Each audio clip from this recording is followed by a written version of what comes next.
Welcome to Monday's edition of Big Blue Kickoff Live here on Giants.com, as well as the mobile app. He's Paul Dottino. I'm Lance Medow. Good to be with you for the next 60 minutes. And a reminder, you have multiple ways to interact with us here on the program. 201-939-4513. You can hit us up on Twitter, hashtag GiantsChat. And as a reminder, you can find the archive of this show and our entire podcast network on the Giants mobile app, podcast platforms everywhere, and at Giants.com/podcast. And Big Blue Kickoff Live is brought to you by Pepsi Zero Sugar. New and improved. Zero never tasted so good. So a lot to tackle on the program as we will recap the game. This is our first show since the Giants fell to the Eagles in lopsided fashion, 38-7. Joe Schoen and Brian Daboll just spoke to the media, so we are coming into the studio right fresh out of that press conference. So we'll get into a lot. And let's start with the press conference. Did you get a new deal, by the way? Not yet. Remember, any new deals can't be finalized until the beginning of March, Paul. We're getting ahead of schedule. I'm just checking. Well, I just want to make sure everybody understands the calendar, at least with respect to that. And clearly, that's a good segue because that was the big talking point at the press conference. There wasn't a lot of recapping of the season. It was more of looking ahead, which is understandable. Giants have a lot of pending free agents. Most important, Daniel Jones, as well as Saquon Barkley. Dexter Lawrence still has the fifth-year option on his rookie contract. Julian Love is another free agent. So to sum things up, Joe Schoen, Paul, was asked individual questions about all of them. But the bottom line was the generic response and statement is, in an ideal world, they would love to bring everybody back. They're very happy with what they viewed both on and off the field. And a lot also what went on in the locker room, building the culture and so forth. But Joe Schoen understands there are salary cap restrictions. And in an ideal world, while you'd love to bring everybody back, it takes two to tango is the phrase I like to utilize, Paul. And he sort of utilized that phrase as well. So, they have a lot of negotiating ahead. They had exit meetings with every single player on the roster yesterday. They were able to see them face-to-face and decide and lay out what exactly they're looking for this offseason. But all he pretty much said from a definitive standpoint, or at least with conviction, they would like Daniel Jones back. Yes. They've certainly seen enough. They would like Saquon Barkley back. But once again, it's still going to come down to the financial numbers. He also talked about Julian Love as well. Yep. Those were the three guys who particularly, I think you can separate his comments from the rest of the class when he said, we'd like everybody back. No, when those three guys were addressed specifically with questions, he made it clear that they really do want to work those things out as long as the numbers, come into play. Look, we all know, and you say this all the time, it takes two people to make a deal. Until Jones, until Barkley, until Love take that pen out and sign the new deal, they're not here. But there is every intention for the Giants to have those three guys back for 2023. There's no doubt about that. Quote from Daboll, which I thought was really telling at the end of the presser. You don't just collect talent, you build the team. It's quite clear, and we knew this from the very beginning when Daboll and Schoen started to rebuild the 2022 roster. It is very important that they get smart, tough, dependable players who fit in with the selflessness of this locker room. Because that was something that was a theme throughout the entire press conference, that they know they didn't have the best roster. They know that there is a talent gap between them and the Eagles. And Joe Schoen himself said, we won one game in the division. You want to win your division. Then everything takes care of itself. He gets that. But they are always going to put a priority on the kind of players that they bring in here who will fit the rules, the boundaries, the blueprints, because it's about making a cohesive, chemistry-laden team.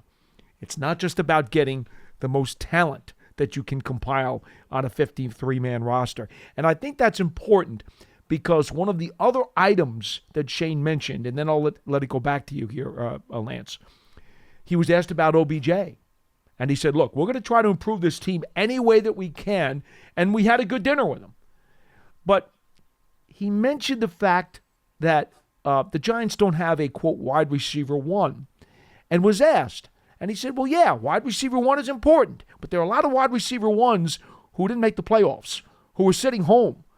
And that's not a necessary component. The most important component is that you build a team. So keep all that stuff in mind, because every offseason, Lance, we sit here and we take phone calls when a, quote, big-name guy gets cut, released, is on the trade market, and we have to talk people down off the ledge when we tell them just because the guy's a big name doesn't mean he's going to be targeted by the Giants. And Shane pretty much told you that right here in the press conference. Well, it's not about names or overall talent. It's about guys who fit. They have to assimilate into what exactly is being built here, front and center. And even Brian Daboll said they feel they're a step ahead of the process from the standpoint of they have their structured schedule in place. They have taught the team how they're going to practice, how they go about meeting. The coaching staff's comfortable. So it's in place where the foundation is built. A new player comes in. Okay, we're not trying to build our own identity. We already have that laid out. So that helps, but you still need to finish the process of getting the player to then buy in to what you have already formulated. I think what you were talking about with respect to the number one wide receiver, Joe Shane was asked about having financial limitations this season. Sure. And he said there were veteran free agents they wanted to go after down the stretch of the season. Couldn't do it. To help round out the roster, just did not have the financial means to do that. So I think he understands that he's not just going to take a bag of money this offseason, throw it at the wall, and hope that it sticks everywhere. Well, and also, let's make very clear, again, based off of what he said about the guys being a good fit, a lot of these, quote, star players, they bring some baggage. They bring some attitude. You know, for example, I mean, we saw what Stephon Diggs just did with the Bills. Looked like a little bit of a diva attitude, which, by the way, you know, he had in Minnesota, but the Bills made a trade for him anyway. And then now this weekend, all of a sudden, you're hearing, well, maybe he's not the greatest guy to get along with, and maybe he's not the best locker room fit. So keep that in mind that, you know, the Giants are going to be very, very much discerning in which higher profile players they may want to take a look at. The point that Joe Shane made was it's easier to make investments on players internally because you know their work ethic. Mm-hmm. You've seen it up close and personal. You know how they act in the locker room, in addition to evaluating their production or the lack thereof on the field. When you take a chance on a free agent, you see the X's and O's, but it's a little bit more of a guessing game in terms of how they would fit into your roster, work ethic, injury history. So I thought that was an interesting point, which means, doesn't mean that he's going to over-prioritize everybody on the roster, but the way that I interpreted what he was saying, they're going to do everything in their power to keep the continuity of this roster together, assuming, once again, the salary cap allows it. Because there was another question that was posed to Joe Shane. Do you have a walk-away number for everybody? Meaning, is there a number, you've met with your staff, and you go throughout the list, and Daniel Jones and Saquon Barkley, and you formulate a number where, hey, if the agent comes back and says, we want this per year, we're looking for this guaranteed money, Joe Shane said, yes, we have those conversations in the offseason, and if they come back to us with a number that we are absolutely uncomfortable going past, then we're content that we did everything possible at the negotiating table to try to retain the player, but we just couldn't find the middle ground. I think it's important to note the Giants have 20 unrestricted free agents, one voidable contract, which was Sterling Shepard. And by the way, he did say that they loved having him around. He was a great asset to the team. They will have to check with the medical staff, though, and see what exactly they think Sterling Shepard's future is. And where he is in the recovery process. Before they figure out whether or not they want to offer him something. But they certainly viewed him as a positive factor on this year's roster. So 20 unrestricted free agents, the one voidable deal with Shepard, also 5 restricted free agents. So that's a total of 26 free players who will not be under contract. That's about half the roster. Okay, and Daboll, isn't it funny? Daboll actually said, usually you see as many as half the roster get overturned every year. Giants will be picking 25th in the first round of the draft because Miami's ahead of them, but they forfeited their pick because of that tampering issue. So the Giants are going to be 25th instead of 26th. And I will also just mention this, just to get it out of the way. We don't have to talk about it today. But in terms of guys who played at least 50% of the Giants' snaps this year, who are now no longer going to be under contract, there's Barkley, Jones. Now, Gates was injured for half the year, but he only played 32% of the snaps. But once he came back, he played a lot. Well, and if you carry it out over the course of the season, he would have got into cutoff. So I'll put Gates on that list. Feliciano's on that list. Do you count Kreider? Well, yeah, because he's the long snapper on every special teams drill. So I think you could count Casey Kreider on that. You could also count Ward. Richie James, believe it or not, only played 46% of the snaps by the time the season was over. Believe it or not. Even though he was their leading receiver in terms of number of catches out of that room. Well, because earlier in the season, he didn't play as big a prominent role. Right. So I think that probably played So a I role. think we can throw his name in there as a guy, a prominent player on the roster.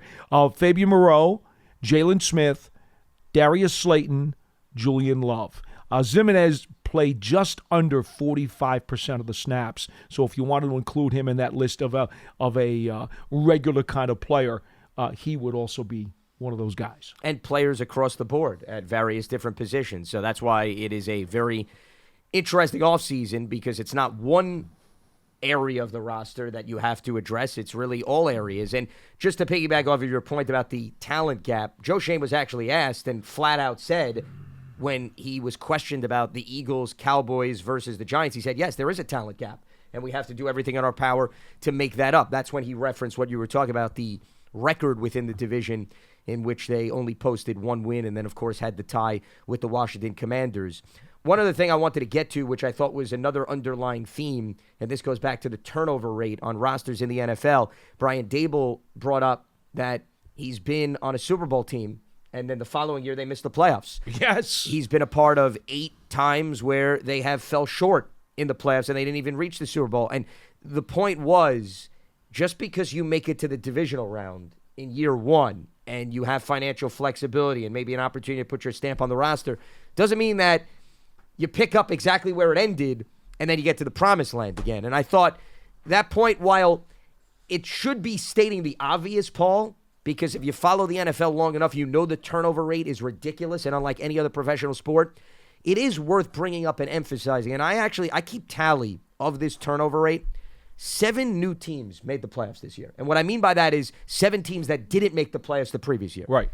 That's half the field, Paul. 14 Yes. teams make the playoffs. 7 teams that missed out made it, which means 7 teams that made the playoffs the previous year were watching from their couches. And remember the additional wild card that has now come into play too. Sure. Well, but even with the additional wild card, each of the first 2 years where we have had the new wild card team, half the field has changed. You go back to the last time less than 7 new teams made the playoffs was 2015. Was it really? Yeah. They had 4 new teams. 2016, 7. 2017, 8. 2018, 7. You see this trend? You see this track record? It's not to be a Debbie Downer. It's just to showcase the reality of the circumstances. You know where I'm going. The quicksand of I know mediocrity. exactly where you're going to go. That's Yes. what it is. You know, some people call it parody. I'm not so sure that I necessarily agree with that. I guess it can be. The quicksand of mediocrity can be full of parody. But you climb out, you get up to your waist, and then all of a sudden you sink back to your chest. You climb up to your waist and you sink back to your chest. That's what happens. That's the way this league is designed. That's what they want.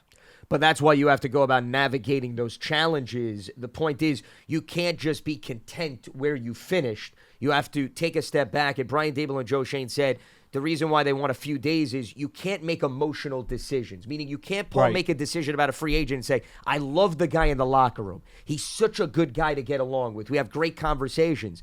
Finances, X's and O's production have to be the leading factors more so than relationships. Other thought before we get to the calls, Joe Schoen also mentioned, and he was very specific about this, they are trying to build something that can sustain. So we're not looking at a 2016 Giants team that invested big money in Jackrabbit and in Snacks Big and splash. in Olivia Vernon, because we saw what happened. That got them a playoff spot, okay, but it did not give them staying power. Yep. Well, and here's the other thing. You also have a lot of internal candidates this offseason that you have to contemplate re-signing. And whenever you look at the projections, right, of the salary cap, Paul, everybody likes to go on a website and the Giants are projected to have this, and that. The bottom line is a lot of those resources are going to be used up if you bring your players back, right? They will. So this idea, they'll have so much freedom and flexibility to go out and spend it. Well, hold on. If you bring back Daniel Jones and Saquon Barkley and Julian Love and you give Dexter Lawrence an extension, Paul, how much is left over to go free spending, right? All of that is relative to the current circumstances. I know we want to open up the phone lines, but real quickly, since this is the first show since the game, and I know it wasn't necessarily the way it panned out in the hopeful category for the fan base, but we should at least address what transpired. It was a game in which the Eagles dominated. Let's flat out say it in every single facet of this game. I think Brian Daboll pretty much said it best after the contest, where it was sort of a wake-up call, a reality check. And I know I'm paraphrasing because all of a sudden you came to the realization that the Minnesota Vikings are very different than the Philadelphia Eagles. And that was something we talked about, by the way, leading up to the game, specifically on the defensive side of the ball. But if there was one early turning point, Paul, in the game, it was the Eagles. They go down, they score the first touchdown, they take a 7-0 lead, and the Giants 3rd and 3. And Daniel Jones is tripped up by his offensive line. Now, the Eagles' pressure, of course, forced the pocket to close. Yeah. You lose 5 yards, 4th and 8. You keep your offense out on the field. And, hey, Brian Daboll's been very aggressive this season. So I don't want to say it was an out-of-character move.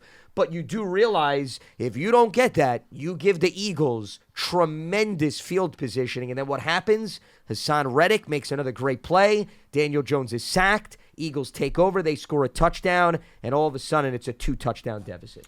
All right, 2 things to say about that 4th and 8 at the Eagles' 40. To make it very clear, I watched the pregame warm-ups with the field goal kickers. Both guys had trouble making field goals from 55. That would have been a 57-yarder, maybe 58-yarder from that point. Sure. Daboll said afterwards they had actually already discussed it with Gano, as they always do, and they thought that the range was maybe 52, 53. He said 35-yard line. To get to the 35-yard line, yeah. Correct. So field goal was not an option there. Okay, so that's off the board. They were either going to have to go for it or punt it. Jamie Gillen is not a coffin corner kicker. Never has been. He's not mastered that part of his game like Jeff Fiegels did. He is more of a rugby-style kicker. So he's going to do a boomerang kick, or he's going to do a pooch kick. He's going to get hang time, or he's going to wind up putting it into the end zone. Well, think about it. Touchback is to the 20. So you're giving up about 20 yards. Oh, that's a lot, though, Paul. I get it. But I also think that after the Eagles had scored on the first drive, Daboll wanted to prove a point to his guys, as well as the Eagles, that we're going to be aggressive, we're going to stand up to the bully, and we're going to try to come right back and answer them with a counterpunch. I had no problem with him making that decision to go for it. I'll be totally honest with you. I had no problem with it whatsoever, given the circumstances. You know it's a raucous crowd. You know your team is undermanned talent-wise. You need the intangibles to fall in your favor to upset this team. So I'm good with that. For me, this game really didn't start to get out of hand until 12 and a half minutes left in the second quarter after a Giants punt. They're down 14-0, and this includes the fact that they had already given up the interception at the end of the first quarter, and they're down by 2 scores. But I'm still thinking the Giants have enough fight. They've shown it all year that they're not going away from a 2-score deficit. But now what happens? The Eagles make it a 3-score deficit. They go down on a 9-play, 63-yard touchdown drive, and what really was painful for me to watch is that on the first 6 plays of the drive, Sanders ran the ball 6 consecutive times. Got it from the Eagles' 37 to the Giants' 25-yard line. Actually, to the 20. To the 20, yeah. To the 20, because his last run got it to the 20. 6 straight runs by Sanders.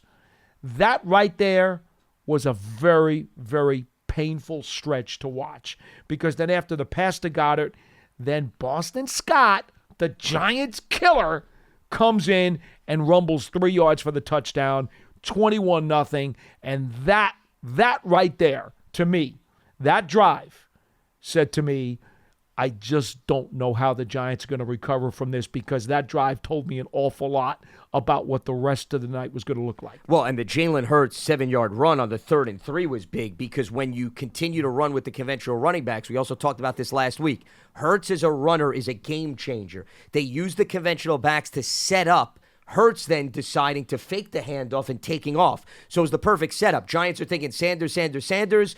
Hurts then catches them off guard. He keeps the ball, fresh set of downs, and then 2 plays later, Boston Scott gets the touchdown. And there were a few things that the Giants absolutely couldn't do, meaning if you put together the script that you have to avoid. Number one, fall down by multiple scores early, okay? Unfortunately, they did that. Right. You can't allow the Eagles to establish a strong run game. Well, unfortunately, you allowed that.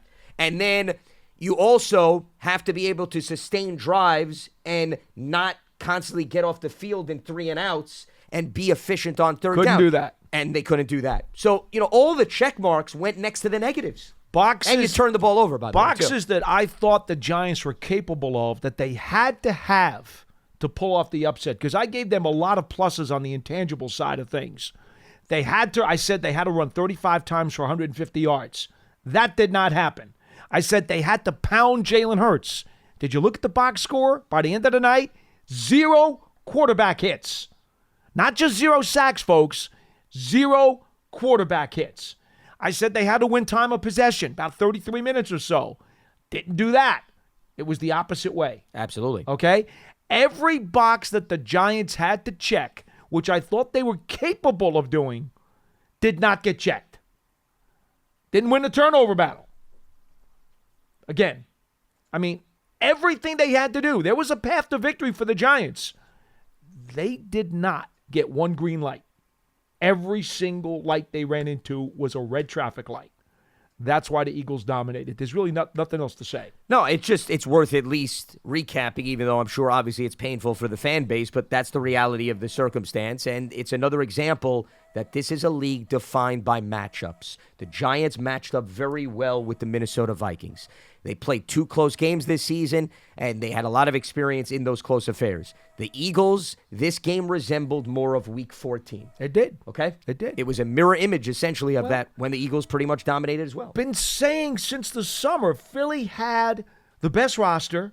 Then about a month and a half, 2 months ago, when San Fran traded for McCaffrey, I said, now I think San Francisco may wind up overtaking Philly. But guess what? Philly and San Francisco are playing in the NFC Championship game. That is no surprise if you strictly look at the talent on the 53-man rosters. The 2 best teams in the NFC, by far, are playing for the NFC title.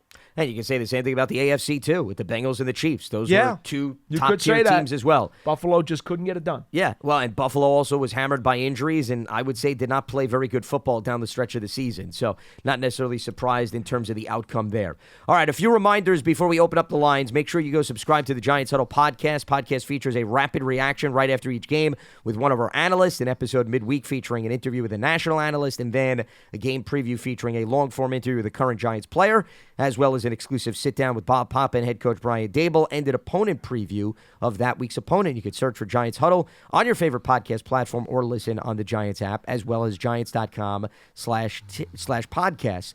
Giants fans, you can also take your fandom to the next level with a season ticket membership. Stay connected to the club all year round, not just on game days. Memberships are now available for the 2023 season. To learn more about all the exclusive member benefits, visit Giants.com/tickets. Limited inventory is available.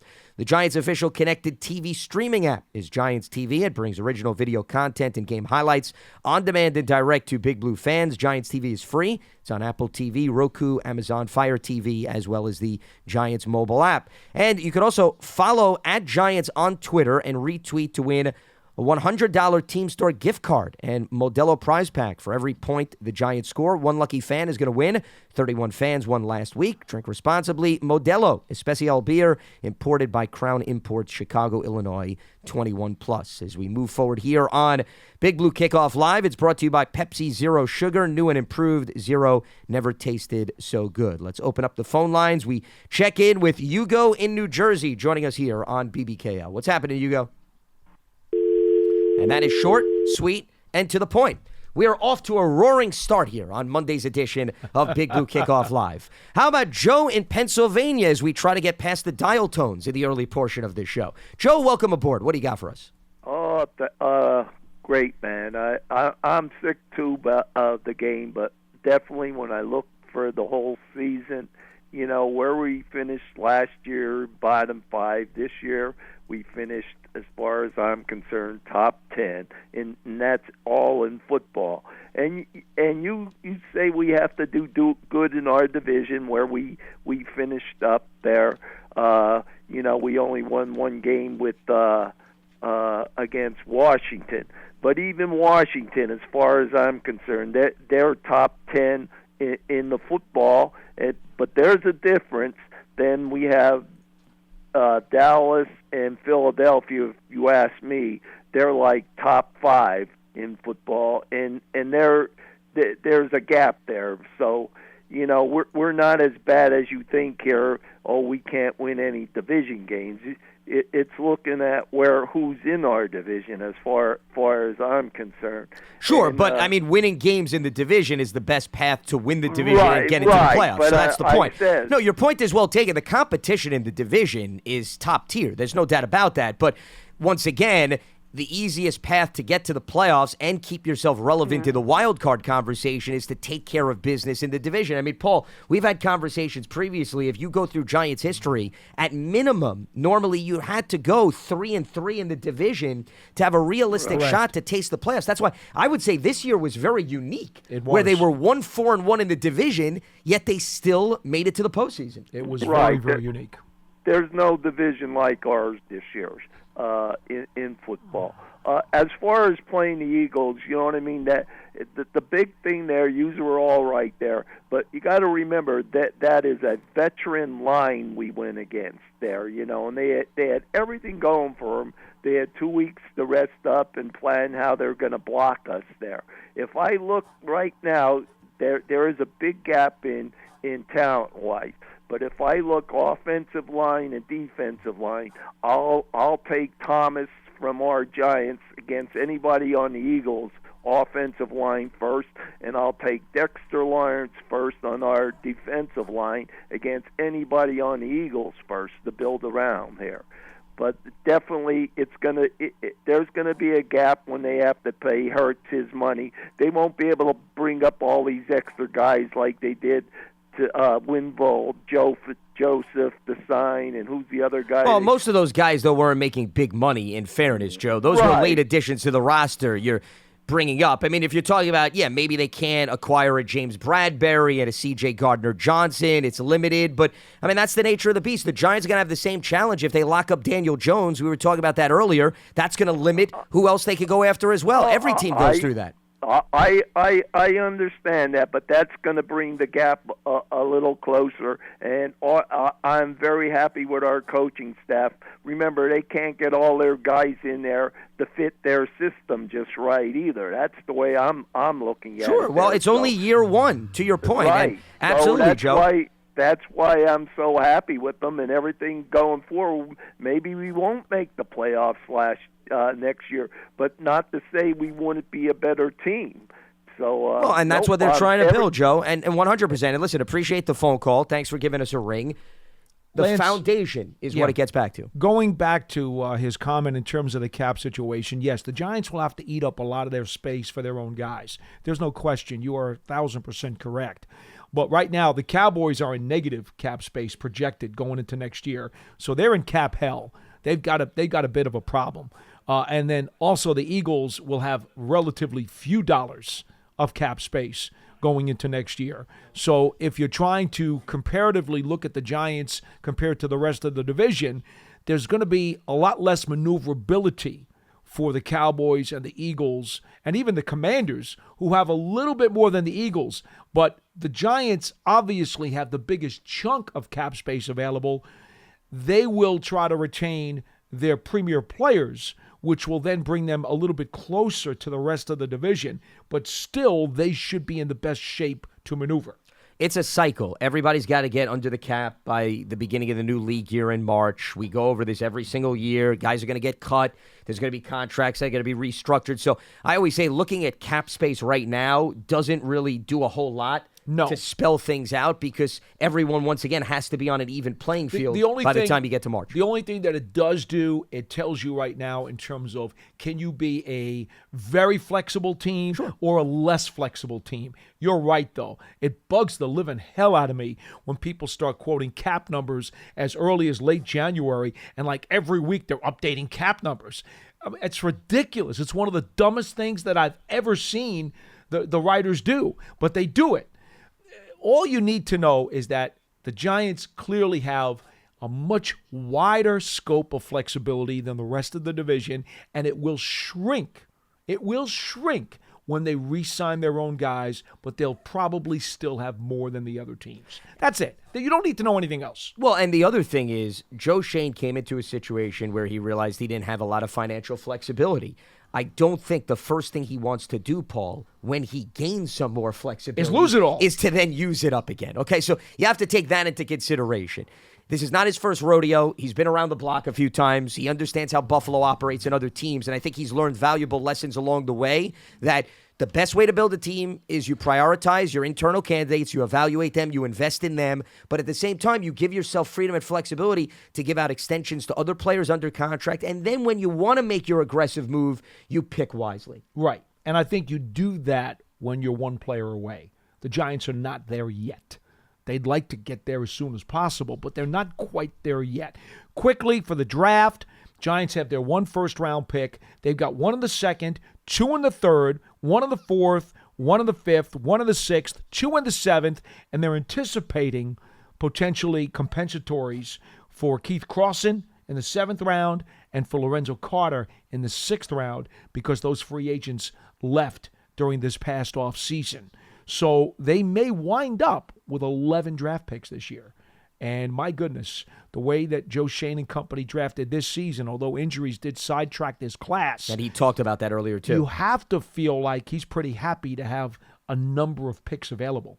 Well, it gives you competition and more opportunities to evaluate how you're going to round out the roster. So, I mean, that's a positive. And remember, they're going to get guys back from last year's rookie class that were hurt. Wan'Dale Robinson, 2 offensive linemen who, Josh Azudu I consider too, right? I mean, he's a guy that didn't play the entire season. At least he played. I'll throw him in there. Yeah, he was active for what, about a third to a half almost? In that ballpark. Sure. I consider Darian Beavers a red shirt. Yeah. The inside linebacker, and Shane said it. Now, you don't have to believe me. I told you this all year, but Shane said it today. He was fighting for a starting job. I think he would have won a starting job, if not opening day within he had a very weeks. good preseason. He looked like a real stud. Consider him next year as part of that rookie class because he was a redshirt this year. Couldn't do anything for them. He was on IR. You can't even practice. So think about him when you start thinking about the new inside linebacker makeup on the 2023 team. Darian Beavers should be a big part of that. And it goes back to also conversations we had last offseason.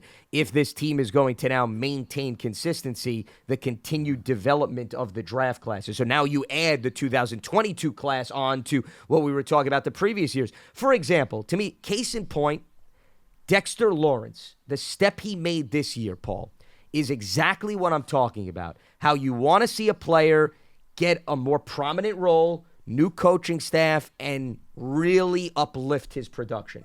That's what you want to see across the board with respect to other draft classes. If that continues, and the coaching staff has done a heck of a job developing players that they didn't even draft this year, that to me is a positive sign. And then you don't put yourself in a position where you're desperately in need of a free agent or two to come in and fill all the voids. So Dexter Lawrence is the model that if there's any young player on this roster, you look at what happened with Dex, you look at the progress he made, that, to me, is the poster child of this situation. Sure, absolutely. Let's head back to the phone lines at 201-939-4513. Let's check in with Hugo in New Jersey. He joins us here on BBKL. What's happening, Hugo? Hey guys. I just want to give a big thanks to the entire digital media staff at the Giants for a very fun season. I think you guys did a great job of covering the team, and that goes across the board. Thank you. Well, appreciate you tuning in.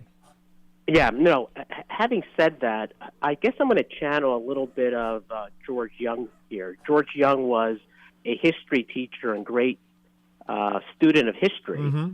And, I really chuckled when the media started asking questions about OBJ and a number one wide receiver, right? So I'll just say, if you don't learn from history, you're doomed to repeat it.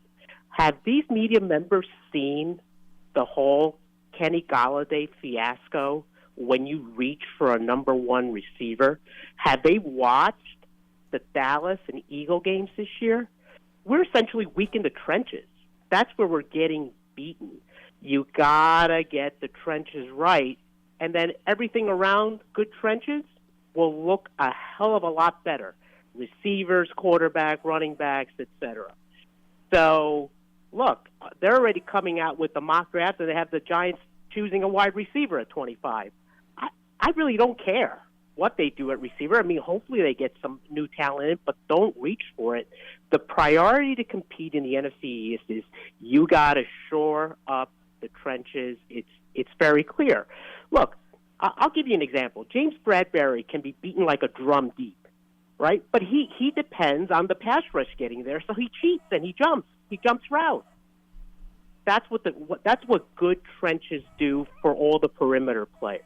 Sure. Well, it goes hand in hand. It's a symbiotic relationship, but also you need depth. It's not just the 5 guys that start. It's the players that come in. Case in point, okay? I brought up Dexter Lawrence, Paul. Here's a noticeable thing that I think changed the game. If you notice, when Dex came out against the Eagles, who did the Eagles run the ball at? Justin Ellis. There you go, okay? Whereas when the Eagles, they take out Brandon Graham or Fletcher Cox or Linval Joseph, or do you want me to go through the entire list? They bring in guys where the drop-off in production is not overwhelming. So to me, Hugo, it's not just the guys who are out there for the first few plays. It's who then are you shuffling in? You don't just need 4 or 5 guys. You need 7, 8 players that are reliable. Hugo, look at it this way. If you want to follow history, look at this Giants team like the 81 Giants team that Ray Perkins brought back to the playoffs for the first time since 63.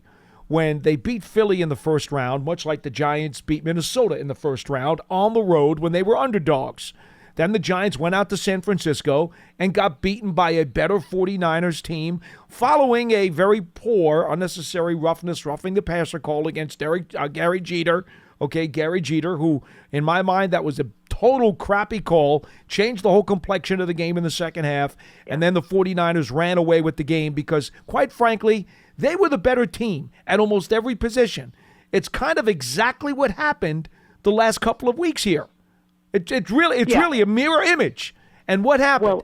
That season started the Giants back on the road to being that kind of team again, as opposed to an also-ran. So, and I get it. All right, I get it. In 82, they were 4-5 because of the strike. Throw that out. 83, first year of Parcells. It was a mess. Bunch of injuries and everything. But then what happened again in 84? 84, same thing. Giants, okay, get into the playoffs. They win. Then they go to San Francisco, much better team. They get beat by a much better roster. It was a building process. This team is where that team was. Yeah. If I may, just one more point, and Paul and Lance, you're right on it.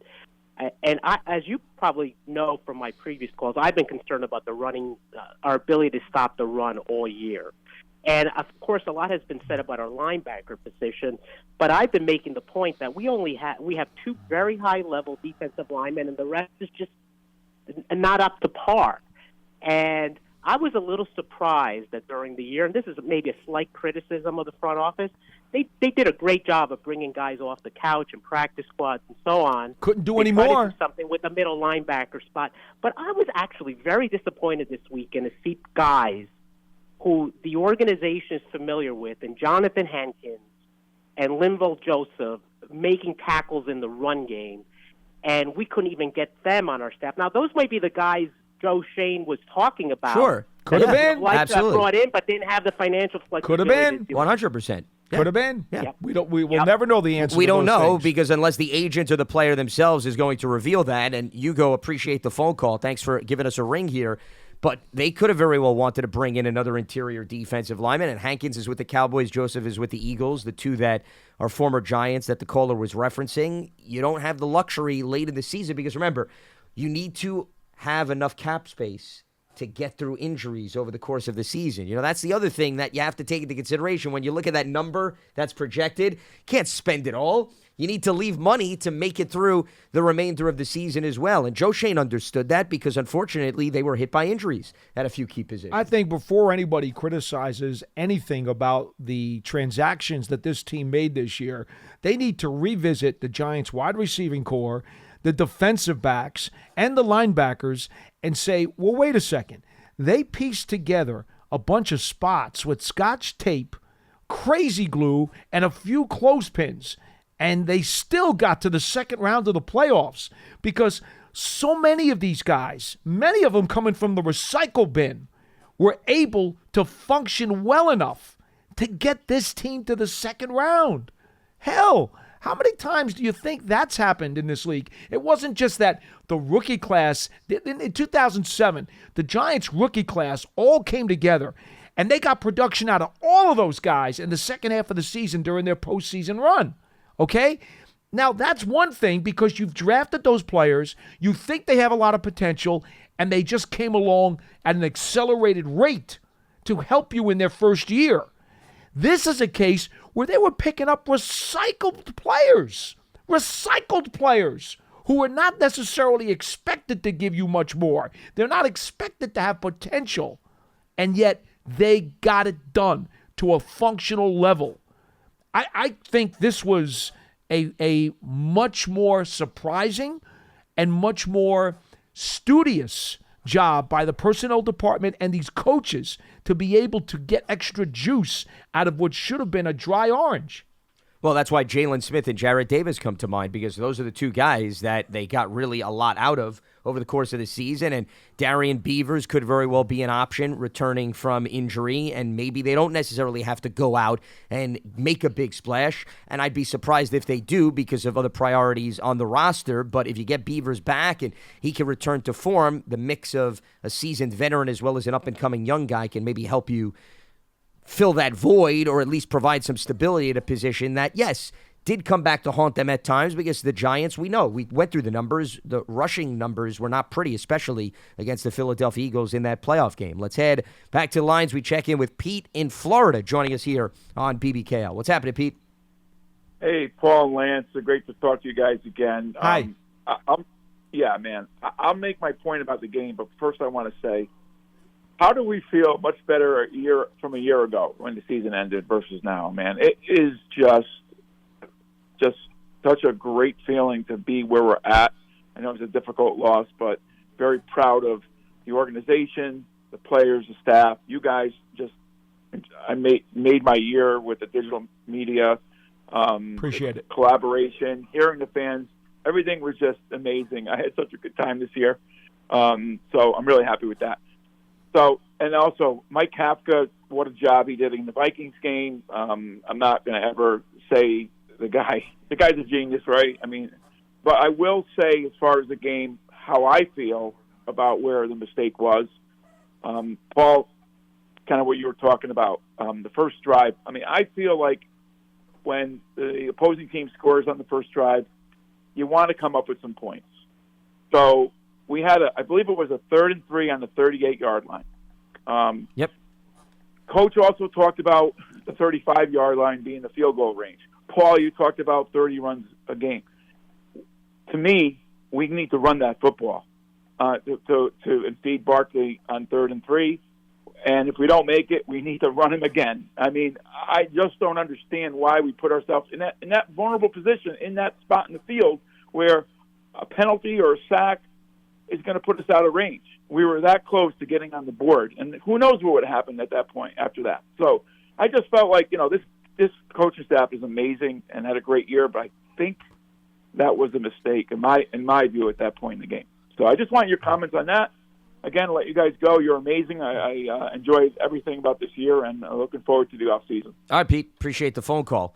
Well, they ran Barkley on the previous 2 plays, just to lay things out here. He ran for 5 yards on first down at the Philly 42. Then he picked up another 2 to set up the 3rd and 3. So I can understand maybe part of the rationale from Kafka was let's try to get them a little bit off guard because they're maybe anticipating the run. Right. And, hey, if Daniel Jones doesn't get tripped who knows? Maybe he moves forward and picks up the first down. The pocket was collapsing.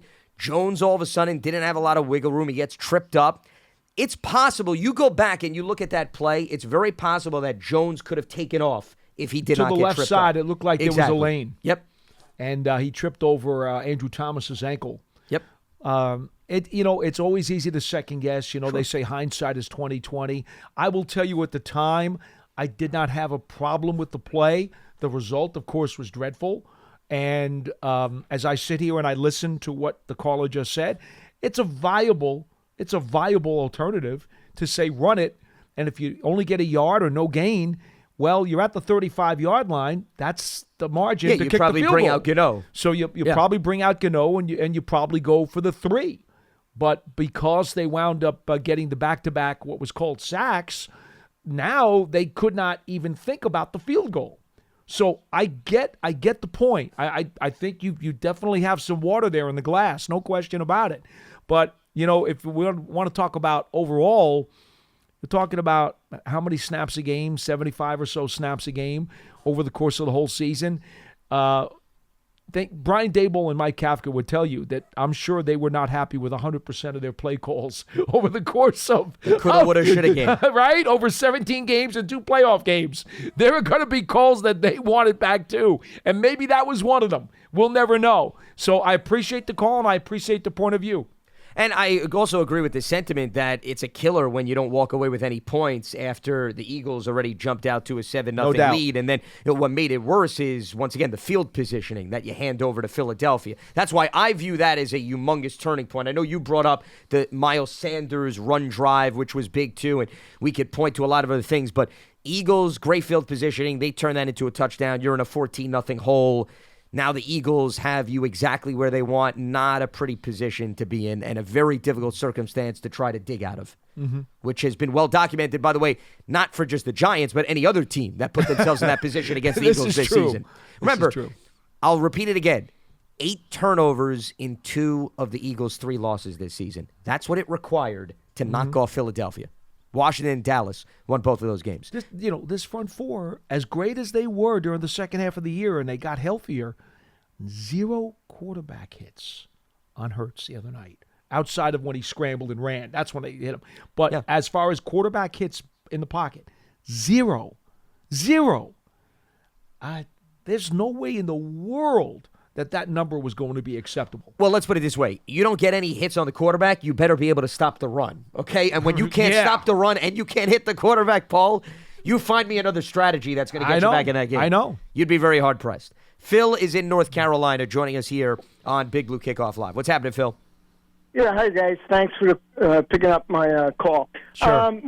A couple of things. One is, obviously, really, really disappointing, depressed, and us fanatical fans definitely get depressed over those. But you look at it in the big picture, I kind of view it like Paul does in terms of the 81 example is it, and that's how I kind of view it, because we came out of a wilderness period of time. So with that said, the one thing I definitely agree with the trenches. I don't care how, if I lose, well, I do care I lose to Eagles, but I don't want to get bullied, and we got bullied. So we need to do everything in our power to improve our rush defense, and I would like to see us really invest in more defensive tackles and a stud middle linebacker. Well, the stud middle linebacker, remember, that goes back to also, Paul, and Phil, we'll let you go on that note. Appreciate the phone call. Thanks for giving us a ring. Where Wink Martindale's thinking is at that position, Paul, because when people bring up middle linebacker, my response is, how much is the middle linebacker going to play this season? How much are you going to keep him on the field in passing down situations? If you're going to take him off the field on 3rd down, then I'm not investing a lot of money in a middle linebacker. Well, it's not worth it. I've brought up Darian Beavers before. Darian Beavers may be your run-stopping interior linebacker that they're going to count on. He's coming cheaply. And he's on a rookie contract. Right. Yeah. He's coming cheaply with a lot of potential, with something they already know about because they saw him in August, so they have some idea of what they believe he can be. You may be looking at Beavers and maybe a supplemental veteran, who's an insurance policy or somebody they think might be able to enhance the position. But that's a combo plan, right? That's my point. It seems to me Beavers is going to be a big part of that solution. I'd be surprised if he's not. And it wouldn't surprise me, too, if DJ Davidson, who they drafted this past year, and I will tell you, folks, they have tremendous, tremendous hope in him. They think his upside is big time and that he was just a little bit raw coming out of school and then he got hurt right away. Yep. DJ Davidson, I would submit to you, is going to be part of that defensive tackle rotation next year. No, I think that's a great point, and Joe Schoen referenced him during the press conference, too, when he was going through the ins and outs of the draft class that got banged up. But if you want to talk about investing in a middle linebacker, I'm going to bring up some names. Two of these guys are not in the league anymore. Luke Kuechly, who played for the Panthers, Sean Lee with the Cowboys, Leighton Vander Esch, who is now currently on Dallas. I mean, those are guys that you're not taking off the field on third down. Right. And you feel pretty good about their coverage skills in addition to their run-stopping ability. Those are the players, Paul, you make a splash for. If none of those guys are on the market, then you do your approach. You bring back Darian Beavers, you continue to develop him, you bring in maybe a veteran who could be that complimentary guy, and that's how you operate. And something tells me, with the way Wink Martindale's defense operates, he's not keeping a middle linebacker that's at least currently on the roster on the field for all three downs anyway. Well, he calls his defense a positionless defense. So, to be frank with you, the, quote, run-stopping, sturdy, bulky linebacker of years past, which there was a place for in this league, kind of doesn't have a very large place in today's game, and certainly not in a positionless defense. Unless he can cover, of course. Unless That's he is so versatile. He's not going to be your typical, Mike Singletary, Harry Carson kind of linebacker. Those kinds of guys are dinosaurs, really, to be frank with you. Sure. No, absolutely. That's why the game has changed, and I think the thinking for GMs has changed because they say, I got to talk to my defensive coordinator, how he's going to utilize personnel before all of a sudden I invest a great deal of money in a position that's not going to get the bulk of the snap. So some big decisions for Joe Schoen and company, and it should be an eventful offseason from that standpoint, as that is going to wrap up Monday's edition of Big Blue Kickoff Live here on Giants.com. Appreciate everybody tuning in. It is brought to you by Pepsi Zero Sugar.